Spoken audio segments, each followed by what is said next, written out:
Kolar fields KGF chapter 1 pan India మూవీగా box office ని shake చేసిన విషయం తెలిసిందే.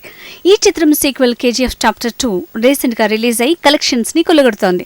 ఈ సిరీస్ తో Kannada rock star Yash pan India star గా ఎదిగాడు. ఎలాంటి సినీ బ్యాక్గ్రౌండ్ లేకపోయినా టాలెంట్ తో అంచెలంచెలుగా ఎదిగాడు.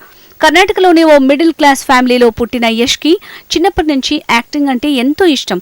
అందుకోసం 15 ఏళ్ల వయసులోనే ఇంటి నుంచి పారిపోయి బెంగళూరు చేరి నాటకాల్లో నటించాడు. ఆ తర్వాత స్టేజ్ షోలు, టీవీ సీరియల్స్ చేశాడు. మొగ్గిన మనసులో అనే కన్నడ చిత్రంతో సినీ రంగ ప్రవేశం చేశాడు యష్. ఈ రొమాంటిక్ ఎంటర్టైనర్ సూపర్ హిట్ అయింది. ఈ చిత్రంలో హీరోయిన్ గా నటించిన రాధికా పండిట్ ని లవ్ మ్యారేజ్ చేసుకున్నాడు. రీసెంట్ గా కేజీఎఫ్ చాప్టర్ 2 ప్రమోషన్స్ లో తన వ్యక్తిగత జీవిత విశేషాలు వెల్లడించాడు యష్. సినీ కెరీర్ కోసం తాను ఎదుర్కొన్న కష్టాలు, అవమానాలు, సవాళ్లు అన్నింటినీ వివరించాడు. ఈ సందర్భంగా ఓ షాకింగ్ న్యూస్ చెప్పాడు.